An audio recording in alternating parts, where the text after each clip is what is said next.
7 mistakes to avoid when moving to the Woodlands, Texas. We are John and Nicole Carty, your local real estate advisors, here to help you make sure you make the right decisions with any real estate purchases or relocations. Yes, we're just going to go through some of the common mistakes that we have heard of or just discussed with buyers that might have started the process a little early on before they had the chance to meet us. And then we took over the process with them. And then some things we've heard just from friends, family, seen online after people have moved to the area and then they had some regrets later. For sure. So we want to help you make sure you avoid those regrets. So a list of 7 things we come up with. We're going to start off with number 1 is choosing the wrong village for your lifestyle. The Woodlands is an amazing place to live. Niche Magazine rated it top 3 places to move in the U.S., but it's comprised of 11 villages. And while the 11 villages are very close to each other geographically, it comprises the Woodlands. Each does have a different lifestyle, a different vibe. You have Waterway, and you have Grogan's Mill and Cochran's Crossing, which are the older villages, very centrally located. You have Research Forest, which is on the north side, which different commuter routes into the city from there than you would have in, say, Creekside Park, which is, I love Creekside. Amazing new HEP, but it's going to be zoned to Tomball ISD because there are 3 school districts that comprise different parts of the Woodlands. So I would say choosing the wrong village for your lifestyle, just picking something in the Woodlands and not really doing the research to get granular with what you need, what you like, your walkability, your need to be close to hospitals, or a preference on different school districts or private schools. All those things play a factor and can lead you to have regrets if you don't make the right decision. Yep, and just next up will be just underestimating the monthly cost that might be associated. So you have your HOA cost. You also have your MUD taxes that will be added in addition to your general taxes that not everyone that is just out of Texas in general really takes into consideration. And these are your utility costs as well that are added for certain neighborhoods and zip codes. And then we also have tolls. Going dead center through the Woodlands, you don't really have to worry about this, but there is a tollway. It's 99 that runs kind of, makes a little C half moon shape just under the Woodlands area. And then you do have Beltway 8 as well. And again, this is kind of lower. And then there also is the Hardy Toll Road, which kind of runs up and around it as well. So just depending on where you're going, if you're going to, go on different trips or you have meetings that might be outside of the Woodlands area, there are going to be tolls that are associated with some of your driving. You can't avoid them, but sometimes it might add 20 to 30 minutes to your drive. So these are also just things to take into consideration for the areas that you're going to choose to move to. For sure. Also, number 3, some people get so focused on square footage or the house itself that they forget the area and the lifestyle. For example, if you move into a community with a great swimming pool or parks, you might be less inclined or less in need of a backyard pool or a huge backyard. But if all you focus on is just the house itself, you can miss out on some of those things and end up regretting your decision later. So we definitely want to make sure that all of our clients get the right house for the right lifestyle for them. We had some clients relocating from Florida last year, and one of their must-haves was a swimming pool. Originally. But in the end, we showed them a house that fit all their requirements minus the pool, but was in a community with a resort-style pool that had a lazy river and water slides, all maintained with their HOA payments, not in their backyard, which was a much better fit for them in the end, and they loved their house. Less maintenance on your own personal For sure. Next too, and that kind of goes into the same thing as well, is if you are out of state or you're just far away and you think your only options are looking online, a realtor can't help you. There's nothing farther from the truth. We have actually driven around neighborhoods, done FaceTimes with different clients that are out of state if they want to see the area. We make YouTube videos about different communities, and you might be looking in an area that we've already shot a full community tour of.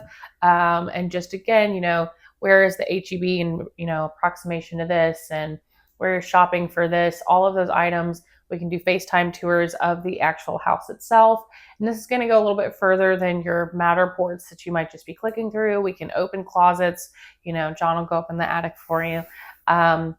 Just things like this. And then, of course, we can also show up on site with contractors if needed. We do have people like, hey, what if I go under contract and I'm buying this house and I still can't be down there, we are more than willing to meet the inspector, contractors, or anyone else needed at the actual property. So if you are looking online, you have another full set of eyes to look at the neighborhood, the community, schools, whatever it is that you're interested in. And we can really talk you through the whole process and get a hands-on approach to your online version of purchasing. For sure.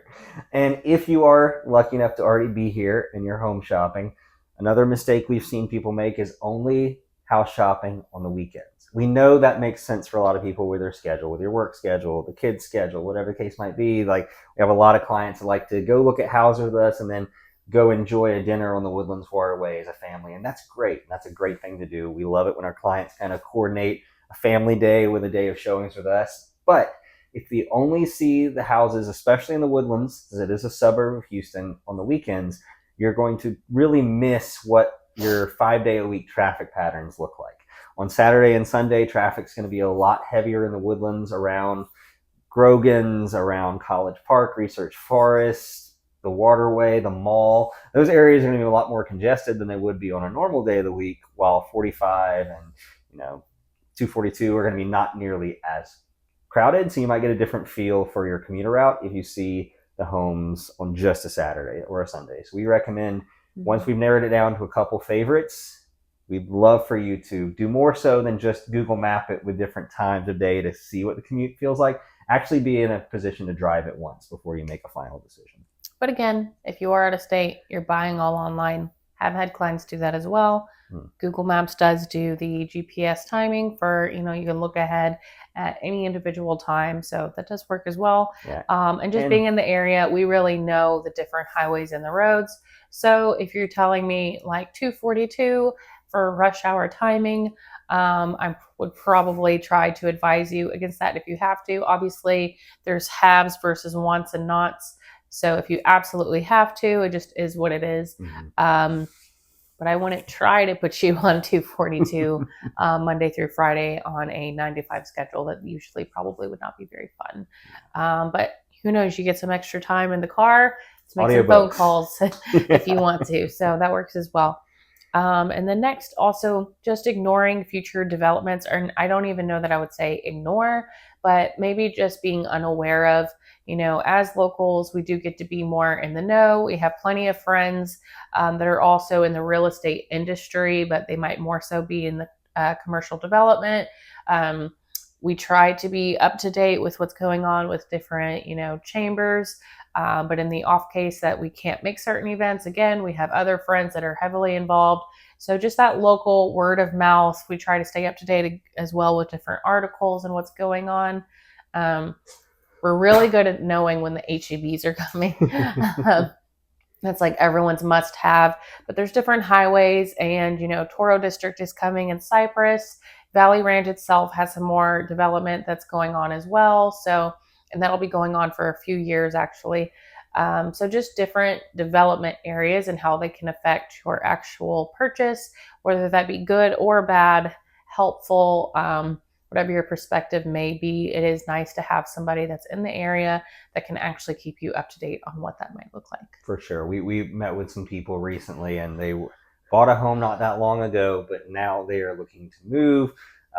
We're excited to help them with that process because they didn't use a realtor the first time. They just bought a new construction home without a full knowledge of how the area was going to be developed. And now they just feel like they are completely centered around congestion and stress and traffic, and they don't like it. And that all could have been avoided. So we really do pride ourselves in knowing what's going on as to the best of our ability, knowing what's coming in terms of development, roads, schools, shopping, to make sure that you can take advantage of equity, but also so you don't end up where that family did, where they bought a house they loved, but in the end, just a few years later, with roads, which they should have been told about beforehand, they're kind of feeling trapped and congested, and now they're needing to move. Which brings me to our seventh and final mistake we want to help you avoid, which is buying new construction without a realtor. Some people think they can, and the reason why is you walk into the model home, you tell the sales counselor what you're looking for, kind of like shopping for a car. They show you what they have, and if you see something you like, you can purchase it on the spot, whether it's inventory or purchase a lot to build on. Why you don't want to do that is because The builders offer tremendous incentives and they can be structured in a way that fits you best. But if you don't have an advocate there with you representing your best interest, the only person there is truly representing the builder and just trying to make a sale. So we can help the builder incentives, which are already being offered, be packaged in a way that fits your situation best, whether you need a rate buy down, whether you need closing cost assistance, or you just need the most off the house price as possible. We can help negotiate all of that, as well as we have a pretty proud record of negotiating even more on behalf of our clients. And again, you also want to make sure you're aware of the future development. It could really help your equity or it could make you feel congested, and we want to help you navigate all of that. So go into new construction with a realtor at your side. We would love to help you and be your real estate advisors. Not to mention, I also do residential design. So if you are scared of the design process, most of the time, the new construction places, or all of the time, they have their own designers in-house. But if you really want somebody to go through your Pinterest board for however long before you walk through that actual design meeting, I have no problem doing that as well. So For sure. yeah. So thanks for Helping. watching. We love keeping you updated on what's going on in the Woodlands and help you make the right real estate decisions if you're moving to the area or relocating. So make sure you like, comment, and subscribe. We would love to be your real estate advisors, and we'll be coming at you with more content soon. Thanks so much. Bye.